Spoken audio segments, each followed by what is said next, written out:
TTT THROWDOWN! On this week's Throwdown, we have Merman Matt demo the workout. We've got dumbbell box step overs, thrusters, snatches, and shoulder to overhead. All of those with dumbbells. And we release these workouts right here on YouTube every Thursday at 1 p.m. Eastern Time. I was gonna do this, but I was like, I think that means No, you fuck can't. you. Yeah, You can't do so I that. didn't. You did though. This. Yeah, it's not a nice sign. I'm not sure what culture it belongs Ah, to. 1 p.m. Stay tuned until the end of the episode. I'll try to walk through this workout through all different athletic levels to give you strategy tips on how to approach the workout to get your best self on this workout. None of that made sense, so stay tuned. Get better at the sport of CrossFit alongside some of the best athletes in the world in our online training program, The Design. Head over to our website, trainingthinktank.com/DSGN to learn more. Welcome to the Throwdown. This week's Throwdown is a 7-minute AMRAP. 7 double dumbbell box step overs, 7 double dumbbell thrusters, 7 double dumbbell snatches, and 7 double dumbbell shoulder to overhead. To get on the leaderboard, click the link in the description down below. There you'll also find movement standards and a scaled version of this workout. This week's demo athlete is Matt C. I can't pronounce his last name, but it'll be in the description so you can try to read it yourself. He is very fit. He used to play college football. He is a little bit better at grindy style workouts, so it'll be fun to see him do this one. Let's go check it out. 3, 2, 1, 0. And we've begun the most difficult grip and shoulder workout of the Throwdown series. But with the best movement that's ever been invented. The box step over? Yeah. Yeah, that you have to do That's to never 3 inches actually high. even been tested in any qualifier, but we do it all the time. When they are tested, there's definitely a separation between those that are good at them and those that are not. Yes. Look at that transition. Yeah, that was a good transition. My guess This is is that into that, the worst movement that's ever been created. Yeah, this is a tough pairing. So this type of workout, you're basically holding on to 100 extra pounds for the entire time. So there's so many different types of limitations that I think it could expose. I'm interested to see how it goes for him. I think for the elites, probably grip or shoulders.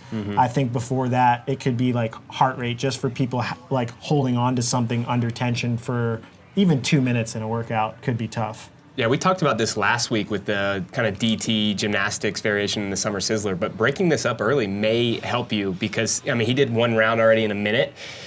There's still 6 more minutes to go, and it's going to be really hard to keep that pace with grip fatigue. Yeah, he held the dumbbell for 2 movements and then took a break. Yeah, and that rest break there was like 7 seconds before he started.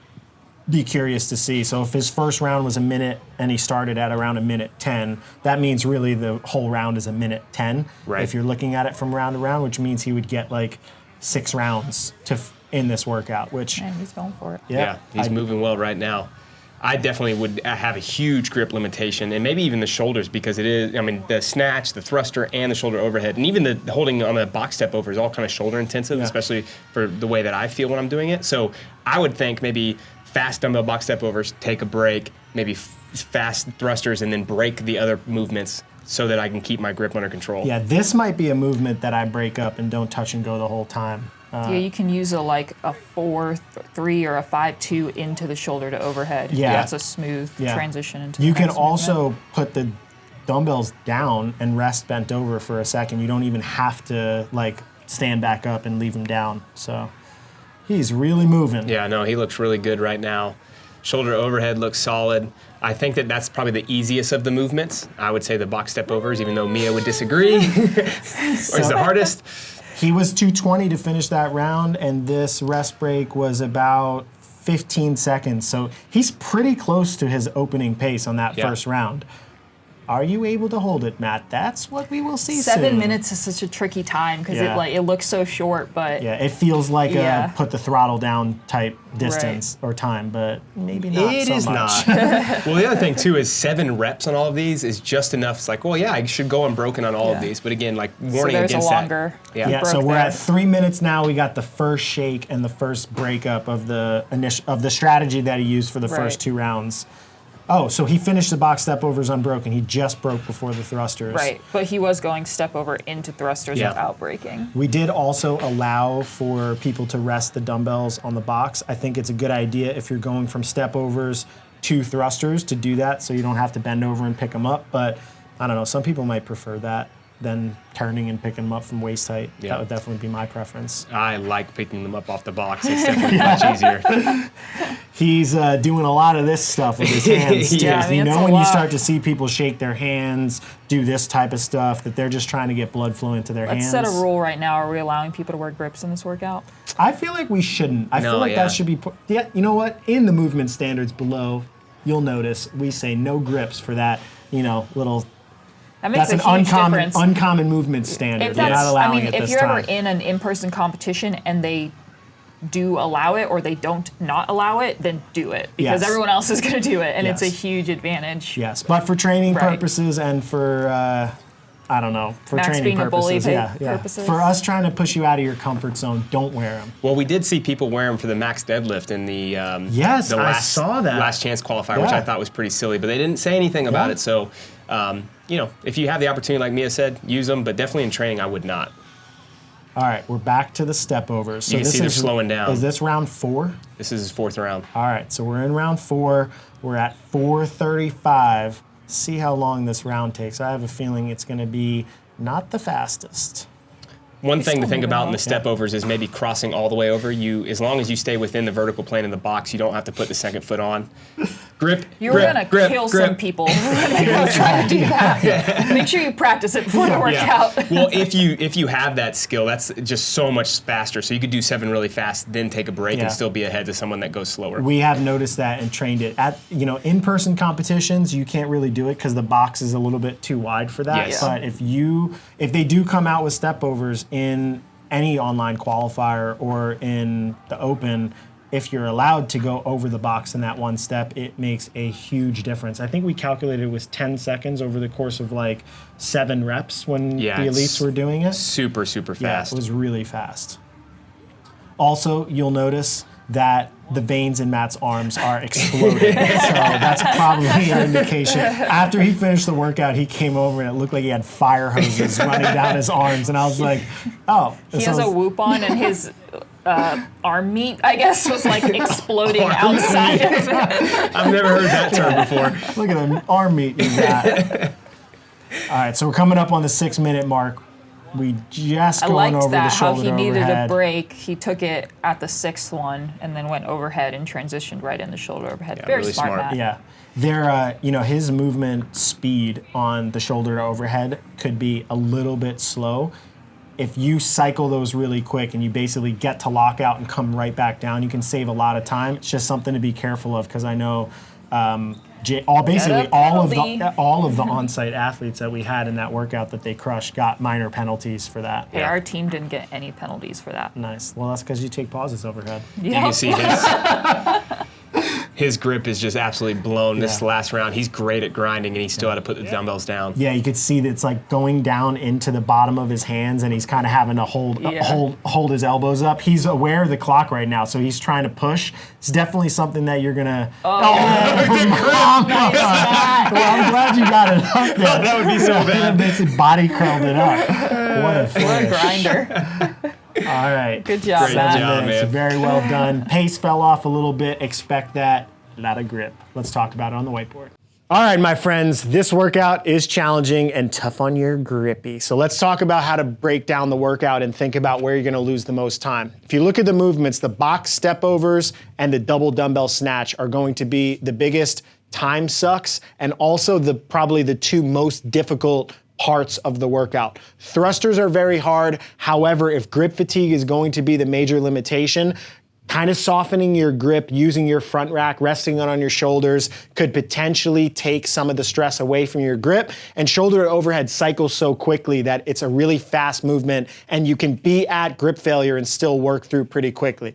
If you're at grip failure and you gotta hold on to box step overs, good luck. If you're at grip failure and you gotta hold on to double dumbbell snatches, good luck. Watching Matt in the end of the workout just try to get the dumbbells from here to his shoulders, almost being like a 1RM hang power clean / barbell or dumbbell curl, that kind of gives you some sort of an impression of how difficult this workout can get on your grips. You're under tension the entire time. So as you're creating your strategy, the step overs and the snatches are the two movements that you're gonna wanna try to strategize your rest breaks around first. And then from there, it's just really relative to your fitness level and your current capabilities. So for elites, I would say unbroken to start, except maybe the snatch could be a good place to break. Maybe to start, you do 6 snatches, put it down, take a quick break, and then do 1 snatch into the shoulder to overhead, or you do 4 and 3 or 5 and 2, so there's just 1 rest break to start.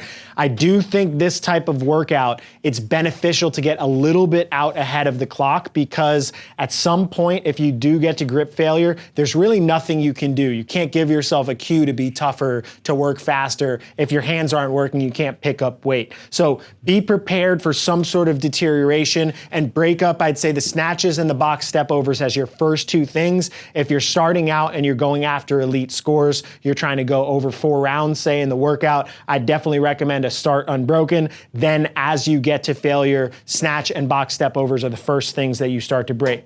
For RX athletes, you're essentially just doing what the elite athletes are doing as they get part of the way into the workout, from the jump. So right off the bat, I would recommend a potential break in the box step overs or the snatch. Since the box step overs starts 7 right off the bat, might be unbroken, but maybe your plan is when you start in the second round, you're always gonna do 4-3. Just the little amount of time of putting the dumbbells down, shaking your hands out, getting 1 or 2 breaths early on in the workout can really save you from getting to that real failure point, because when you get to that failure point, there's really nothing you can do to salvage the workout. So for RX athletes, I would say that the best thing to do is just take an elite mindset as they're halfway into the workout. So when they're halfway into the workout, they're planning on breaks of the snatch and the step overs. You're doing that from the beginning and you're trying to hang on for as long as possible. And then when you have to break, you can either break these sets into 3. So instead of doing, 5-2 or 4-3, you could do 3-2-2 to do the box step overs and finish up in 3 sets instead of 2. So that's how I'd approach it as an RX athlete. For intermediates, instead of giving you a scaled option this week or having you go through the workout with the 50s much slower, I'm gonna recommend that you practice competing at full speed by lowering the load. So if you're a male athlete, take a 30-pound dumbbell or take a 35-pound dumbbell or take a 20-pound dumbbell even. And for a female athlete, instead of using the 35, take 15s or 20s and practice being in an environment for 7 straight minutes with external load on you and in your hands, and chase the elite times. Now, if you beat them, you're not really beating them in the workout, but it can give you a good competitive push, and that would be my recommendation for the week for you to get after. Good luck, have fun on this workout, protect your damn hands. Yeah, Mia doesn't want you to protect your hands, but I think you should. Keep them calloused down, I didn't mean don't wear grips. Yeah. I hope you saw that. It's a wrap, you know what I'm saying? Your boy Project Pata in this thing, man. Hey, look, man, thank y'all for watching Training Think Tank's YouTube channel. Y'all hit that motherfucking subscribe button, you know what I'm saying? So y'all go ahead, man. Thank y'all for watching the channel, you know what I'm saying? Hit that motherfucking subscribe button. Let it be known, what it be known, what it be known, you know what I'm saying? Pata.